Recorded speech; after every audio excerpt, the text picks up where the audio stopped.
If you want to win your fantasy league, you need to be making moves before the rest of your league catches up. So today we're breaking down the 7 wide receivers that you should be trading for before it's too late. These are guys that had fantastic roles and usage in week 1, but the numbers just aren't backing it up yet. And we can start with a guy like Drake London, who was absolutely dominant in week 1, and he's basically been absolutely dominant in the now 4 completed games that he's got to play with his new quarterback, Michael Penix. Let's check this out right here if we go through this. RotoViz last year, according to their game splits tools, the final 3 games of the season with Michael Penix, Drake London was averaging over 23 fantasy points per game, 13 targets per game, and 117 yards per game. Was by far top 3 in all these categories amongst all wide receivers. Okay, now you fast forward to this year, week 1, a whole entire offseason to work with Michael Penix. Drake London comes out, catches 8 balls for 55 yards. Now, in terms of fantastic fantasy days, it's nothing elite. In a PPR format, it's 13.5 fantasy points. It goes overshadowed by a lot of other guys who broke out, like, I don't know, Keon Coleman in Sunday Night Football, Zay Flowers Sunday Night Football, right in these primetime games. But what's most important is that Drake London earned 15 targets from Michael Penix in this game. The dude is now averaging over 14 targets per game in 4 career games with Michael Penix. Just insane. And as you can see from Hayden Wink's tweet over here on Twitter, week 1 wide receivers and expected fantasy points per game. This is based on the usage that they saw in their offense and their role. Based on the usage, Marquise Brown was number 1 in expected points per game. He was expected to score the most fantasy points is what this means. Number 2 was Drake London. Drake London, we know his role was great. That's why for 2 straight years now in fantasy football, he's been a second-round wide receiver fantasy pick, and a lot of you were able to get him in the late second round of your drafts, and based on week 1, you should be happy. Now, I get it. He got banged up, and he got a little bit of a boo-boo, which we'll talk about in a second, but check this out right here. He runs 83% of the routes. This was basically at 100% until he left with injury. The big one, 36% of the targets, one of the highest rates in all of week 1. Again, this led to 15 targets, 8 catches, just 55 yards, though. He didn't find the end zone either, where he had multiple opportunities, very close to scoring not 1, but 2 touchdowns. If he comes down with even one of those, there's no way you're touching him in the trade markets, but right now there's still an opening. Now, as I mentioned, Drake London did leave with he suffered a shoulder sprain and did not come back in. He was quickly considered day-to-day as of Monday, a day after the game,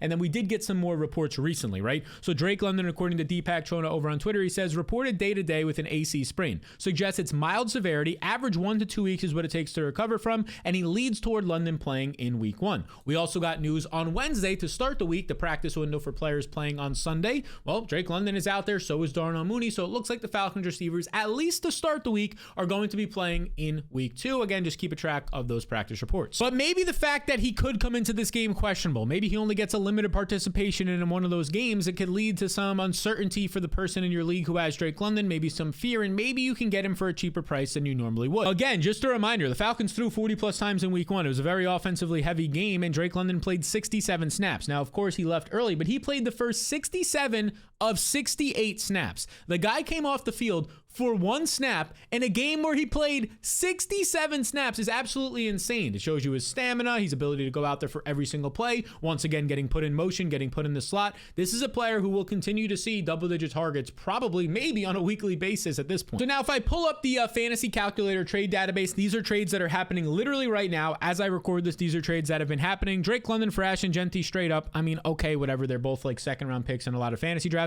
But here's where you can really get creative. Ja'Cory Krosky-Merritt, all the hype in the world, had a touchdown this past week, or he had 10 carries, 70 yards, right? Everybody loves Ja'Cory Krosky-Merritt. I want Drake London all day. Drake London versus Josh Jacobs is fair. Drake London versus Khalil Shakur is obviously just like a crazy trade. Drake London versus Michael Pittman, like these are the trades that are happening in some leagues, not serious leagues, but Pittman had a big week 1. I like Pittman right now in fantasy. Give me Drake London. Drake London for Ibuka. Give me Drake London all day long. I know Ibuka had 2 touchdowns in week 1, the rookie that a lot of people, including myself, are high on. If he doesn't have, like, in terms of usage, it wasn't the most overwhelmingly positive usage for Ibuka. Sure, he found the end zone twice. London is the guy seeing 15 targets in a good offense as well. So try and trade for Drake London if you can, and then try and trade for Rashee Rice, because it honestly is going to feel like cheating once he comes back. If you're watching this and you have Rashee Rice on your team, you took him in the 5th, 6th, 7th round of your fantasy draft, and you're waiting those 6 weeks, everything is perfectly playing out for you right now. Just a reminder of last year when Rashee Rice played 3 completed games and was healthy, according to Nick over on Twitter, 31.5% target share, 35% of his team's air yards, averaged 8 catches, 96 yards per game, 21.5 fantasy points per game. I mean, this dude was an absolute beast. He was a top 2 fantasy receiver, and then he ends up getting injured, and then he ends up getting suspended. Everything has gone wrong for him since week 4 of last year when he got hurt. But man, oh man, are the Chiefs desperate to get this guy back literally as soon as possible because of Xavier Worthy on the 3rd play of the game getting taken out by his teammate Travis Kelce in week 1. And we also saw in week 1 that the Chiefs rushing attack is not looking that good. Now, maybe the Chargers end up being the best run defense in the NFL, and that's why, but look, Isaiah Pacheco, 5 carries, 25 yards. Hunt, we know he has nothing left at this point, averaging just 3.2 yards per carry. We'll see if the rookie Brashard Smith, the 7th rounder who played on the 2nd snap of the game, he didn't play a lot of snaps in this game at all, but he played on the 2nd snap in the game to start it. We'll see if he gets more involved, but right now, this Chiefs backfield looks booty, like absolute booty cheeks paws, which means they're probably going to have to throw the ball more than expected, but the problem there is they don't currently have Rashee Rice. Xavier Worthy is now banged up. Who knows how much time he's going to miss? Based on the reports right now from Sports MD Analysis over on Twitter, again, be sure to follow him. Worthy is considered day-to-day, but on average, this is a 3-week recovery time for a dislocated shoulder with very high 50% re-injury risk, and most re-injuries happen within the first month back. So what we're saying here is that Worthy, he's day-to-day. Maybe he misses the next 2 to 3 weeks, and even if he comes back, he can't fully extend his arms upwards, which for a wide receiver on the outside, you kind of need to do for contested catches. He has a high risk of re-injury, and if he does get re-injured, he's done for the year. Like, everything is lining up for Rashee Rice to come back and just be seeing 10 to 12 targets a game right away. Because Hollywood Brown literally stepped into the Rashee Rice role, playing over 50% of the snaps out of the slot once Worthy went down in week 1 and had 10 catches, 99 yards. At this point in Hollywood Brown's career, he's not the most explosive player, especially out of the slot, but he still was peppered with 16 targets. Rashee Rice, who when he gets into the slot, he showed you at the end of 2023, he showed you at the beginning of 2024, he could put up yards after the catch production on his own when he gets these receptions. He's going to put up a lot more than just 99 yards if he has a 10 catch game. His 10 catch games will go for 120 to 140 yards. And by the way, Travis Kelce in this game, just 2 catches, 47 yards. He had the big broken play touchdown. Other than that, just a 10% target share from Travis Kelce. We're no longer dealing with prime Travis Kelce. This is a shell of himself. All of the targets are going to be funneled to Rashee Rice. Because, I mean, where else are they going? A banged up Xavier Worthy, sure, Marquise Brown, not Juju Smith-Schuster, not Jalen Royals, the rookie who missed week 1 and he's banged up right now, not Tyquan Thornton, who I think he's an interesting deep threat for like 1 or 2 shots a game, but not any serious volume. They're all going to be going to Mr. Rashee Rice. Travis Kelce's not a threat. Xavier Worthy is now banged up with a high re-injury risk. Everything right now is lining up for Rashee Rice. He's somebody, once he's back from this 6-game suspension, so there's 5 more games, that I want on my team. And if you're in a fantasy league where the guy who has him on your team is now 0-1, starting maybe after this week he's 0-2, go and get Rashee Rice because he's not going to help him until at least week 7. You can use that guy. If you're 1-0, if you're 2-0, you can just hold out. And once he comes back, you have a top 10 fantasy receiver on your team. Here are some recent trades that have been happening for Rashee Rice. I love these. Jameson Williams for Rashee Rice. Like, I mean, depending, if your team is 1-0 right now with Jameson Williams, I'd start to seriously consider this because from week 7 to the championship week, Rashee Rice easily over Jameson Williams. Rashee Rice for Nick Chubb is a joke. Give me Rashee Rice. For Jalen Coker, obviously that's not a serious league. For Zach Charbonnet, after he had the hyped up week 1, he's somebody that we're trading for in fantasy. I still much rather have a clear-cut wide receiver 1 when he returns in Rashee Rice. Once again, this is not an injury. Yeah, he had a groin injury in camp, but he was fully over that. He was playing in the preseason. This is not an injury. It's a suspension. He's going to come back and be good to go. Now, we did talk about some other Chiefs players while discussing Rashee Rice. Marquise Brown, Travis Kelce, and if you want to see where they potentially land, if they're in there, my top 50 overall rankings for this week, you can check it out completely free, link down below, or you can head to fantasyrankingsfree.com. And that'll take you to this page. You just enter your email. I'll send you the top 50 overall rankings for week 2, and then you'll have access to that. It'll update twice a week. For the entire season, you'll see my top 50 overall rankings. If you're in a serious league and you want even more, my top 150, all my rankings and projections for every position, waiver wire tiers, rest of season rankings for trades. You can check it out. It's in my product, the service that over 10,000 people use, the Fantasy Blueprint, link down below as well, or you can just head to jointheblueprint.com to learn more. All right, now let's get back into it here with Calvin Ridley, because his week 1 box score didn't look great. But if you follow me on Twitter, if you follow me here, if you follow me anywhere, I literally was pointing out one of the strategies is to always look at potential buy lows for week 2 before week 1 even starts. Ridley was one of those options because of his matchup against Patrick Surtain and the Broncos, and that's how it panned out. It wasn't a good matchup. He had just 4 catches for 27 yards, had a couple of drops in there in his own right, but he did lead his team in receptions. He was easily the number 1 receiver on this team, but the usage, like the overall production of 6.7 fantasy points, a couple of key drops, Cam Ward's dad in the stands looking absolutely heartbroken when Ridley was dropping these balls. All of that was bad vibes, but the good vibes was that Calvin Ridley led the team running 94% of its snaps or routes. He also played 94% of the snaps and had a team high 32% target share. Alec Imanor also had a 28% target share as a rookie. In your deeper leagues, he's worth looking at on the waiver wire market. But this 32% of the targets was 8 targets in this game. That is elite usage. That is elite usage. The problem for him in this game, he faced Patrick Surtain, the best cornerback in my opinion in football, who was in 34 coverage snaps. He shadowed Calvin Ridley in this game, allowed 0 receptions. He had 1 incompletion as well, and just a 39.6 passer rating. Patrick Surtain, if you're not familiar, is an absolute beast. If you're not familiar with what he did in 2024, all he did was lock down wide receivers. Check this out. In man coverage, not zone coverage, this is what Patrick Surtain did last week. You could just look at these here, right?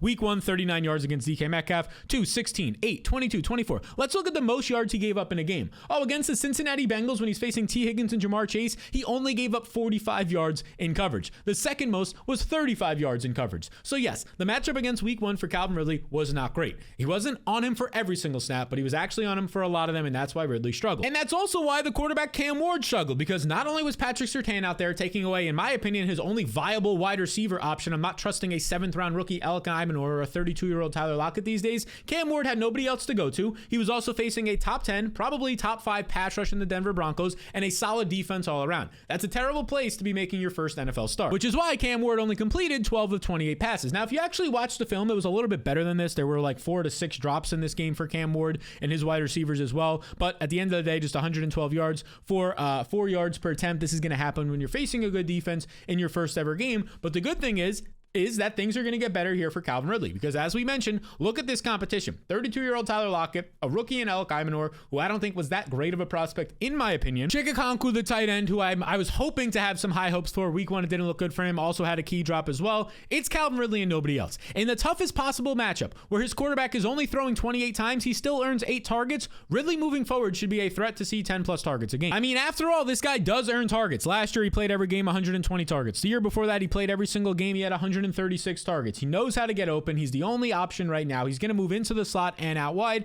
This is a player that I would be trading for right now. He was going in the 6th round of a lot of fantasy drafts. Look at some options here. Dylan Sampson, 20 touches in week 1, the rookie, but Quinshon Judkins is going to be returning, if not this week, very soon. I'll take Calvin Ridley. Calvin Ridley versus Matthew Golden. Golden right now is a part-time rotational player. Give me Calvin Ridley. Calvin Ridley versus Tyron Tracy is very close. I'll still take Calvin Ridley. Ridley versus Jameson Williams. At this point, I'm probably taking Calvin Ridley, which seems crazy, but all my concerns this offseason about the Lions offense and them losing 2 to 3 starters on their offensive line and them losing not only their whole side of the defense from coaching, but their whole side of the offense and Ben Johnson from coaching, things look concerning for Jared Goff, who faced pressure in week 1. Maybe it was just a good Packers defense. You still want to hold out hope for Jameson Williams, who's like a 4th or 5th round pick in fantasy drafts. At this point, I would rather have Calvin Ridley, but I'm fine if you don't want to make that deal. The point here is that there are very viable trades you can get done right now for Calvin Ridley off of a stinker of a week. Go and get that. Be like, oh, Cam Ward looked terrible. Didn't even complete 50% of his passes. You know the underlying data was better and the matchup was tough. Go get Ridley. And go get this rookie wide receiver if you can, Tetairoa McMillan, who I believe towards the end of the summer was definitely a 5th round pick, maybe a 4th round pick in your fantasy drafts. And right now you might be able to get him for a little bit cheaper after his week 1 showing and really what his offense looked like in week 1. Just a reminder, one of the most productive wide receivers in college football the last 2 years, the only receiver to have 1,300 plus receiving yards the last 2 years on a 28 and 31% target share. Absolutely elite. That is insane alpha production, and that's exactly why he was a top 10 overall pick, 8th overall to be exact, to the Carolina Panthers this year. Now, he went out there in week 1 and basically was the only Carolina Panther, maybe Chuba Hubbard, but only real Panther that I saw that put some good film on tape when I was watching all of his routes. 5 catches for 68 yards, almost feels like a miracle to get nearly 14 fantasy points in PPR formats out of him based on how bad, and I mean bad, Bryce Young looked in this game. If we scroll up, he barely completed 50% of his passes for only 154 yards through 2 interceptions, averages 4.4 yards per attempt. The NFL average is like 7 yards per attempt. He was atrocious in week 1. There's an argument to be had, and I think it's probably right, that Bryce Young was the worst quarterback in week 1, which is what we saw. It was bad flashbacks to the beginning of last year where he was ultimately benched for Andy Dalton for some time. That's not good if that's the Bryce Young that we're getting. But I will say it was week 1, and as always, the biggest overreactions happen in week 1. You have the whole offseason. Everybody thinks that that's what the case is going to be moving forward. It was just week 1. For a lot of teams, it was like a dress rehearsal of preseason week 4. The good news for Tetairoa McMillan is he himself looked legit. He looked like a baller. They're building this offense around him. It's very clear. He led the the team in routes right here, 88% according to Fantasy Life, in snaps, and he also led the team in targets with a 27% target share, which is elite. A 27% target share would rank around top 10 in the NFL if he was to hold that for the whole year. And honestly, at this point, he had 44% of Bryce Young's passing yards in week 1. I don't know who's going to be taking away targets from this guy. I would expect him to push towards top 10 in total target share this year. Xavier Legette did not look good week 1. Hunter Renfrow is filling in for Jalen Coker, who's on IR, and he's just kind of what he is at this point. He's a short area slot guy who doesn't have a ton of burst at this stage in his career. Based on the film of Tetairoa McMillan of what I saw in week 1, if Bryce Young literally just goes from being the worst quarterback in the NFL week 1 to just like a bottom 5 to bottom 10 quarterback, Tetairoa McMillan is going to be an absolute steal as a 5th round pick in fantasy drafts. So before that happens, try and trade for him right now. A DJ Moore trade for Tetairoa McMillan. Honestly, at this point, I'd rather take Tetairoa McMillan based off what I saw out of Caleb Williams in week 1. Tetairoa McMillan for Ja'Cory Krosky-Merritt. Sell Ja'Cory Krosky-Merritt all day in that deal. We scroll down a little bit more here. Tetairoa McMillan, Jameson Williams. I'd rather have Tetairoa McMillan at this point. Tetairoa McMillan for Sutton's kind of a coin flip. Pacheco for Tetairoa McMillan. Give me Tetairoa McMillan all day long. So I obviously really am still high on that rookie wide receiver and this next one because I think Travis Hunter is somebody that you can still buy, and he showed a lot of positives in week 1. First off, people were like, is he even going to be a full-time receiver? This was a cornerback in college. We got told all offseason and confirmation before week 1 he was going to be a full-time receiver, and that's exactly what happened in week 1 because Travis Hunter went out there and he ended up running 82% of the routes. That is definitely full-time. Above 70 to 75% is great. Not only did he run 82% of the routes, he led the team, if we go here by target share, with a 29% target share more than Brian Thomas. He was targeted on 30% of his routes, 10% more than Brian Thomas. He looked good in this game. He also led the team with 6 catches, 8 targets. He only had 33 yards, but the encouraging thing here was he was highly involved. He was a full-time wide receiver who saw 8 targets in this game, and the usage was quietly strong. He was put into the slot. He operated as the slot wide receiver in this game. Brian Thomas and Diami Brown were on the outside. Travis Hunter was in the slot. That's an unreal place for Travis Hunter. He's going to demolish cornerback 3s and slot cornerbacks all season long if that keeps up. Just a reminder, according to Matt Harmon, Travis Hunter was one of the best prospects he ever charted. As you can see right here, 92nd percentile at getting open and beating man coverage,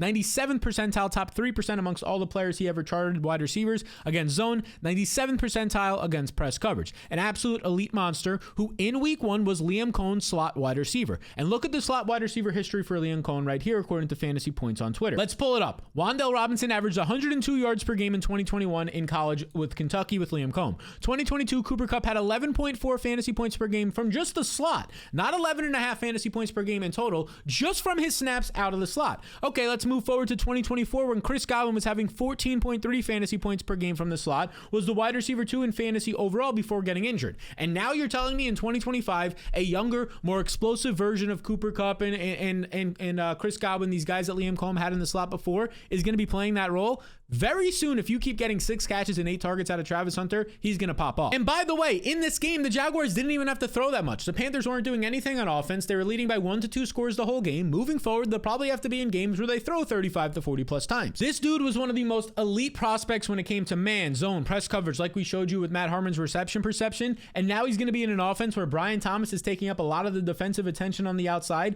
and Travis Hunter can just roam free and wild in the middle of the field where he's not a boundary wide receiver and gets forced to one side of the field, so cornerbacks know he can't go to the left if he's on the left side because he'll go out of bounds. In the slot, he's going to just be a menace. He's going to be a menace for opposing quarterbacks. Try and trade for him. Here's some deals that recently happened. Yeah, definitely trade 1-for-1 Dylan Sampson if you can all day long. Definitely trade Juwan Jennings. Definitely trade DeAndre Swift. In my opinion, I'm trading James Conner. Jacoby Myers and Travis Hunter are pretty similar. I'm definitely trading Chris Godwin, right? All these guys I'm trading 1-for-1 for Travis Hunter. Obviously, those are just 1-for-1 deals I have it filtered by. You can get some nice 2-for-1, 2-for-2 deals, package deals together. Hunter is the piece that I want to get in these deals. Now, before we get into the next wide receiver you should be trying to trade for, I don't know if you know this, but football is back, and so is your chance to cash in like never before. With my partners, DraftKings Pick 6, the official daily fantasy sports partner of the NFL, and your game day instincts can help you score real money fast. So now here's what you need to know. Just pick more or less on 2 or more player stats from breakout rookies to elite quarterbacks and unlock the upside every snap brings. And the better your calls, the bigger the payouts. Look, there's no gimmicks, no convoluted rules. It's just you, your reads, and your shot at big returns. Now here's the kickoff bonus. New DraftKings customers get $50 in bonus picks with just a $5 entry on your first pick set. So all that's left for you to do is download the DraftKings Pick 6 app now and use code SAL, make the right call, and ride the upside. In partnership with DraftKings Pick 6, the crown is yours. Now the next guy you should try and trade for is probably pretty obvious, or at least I hope it's obvious, and it's T. Higgins. He's just like your classic buy low.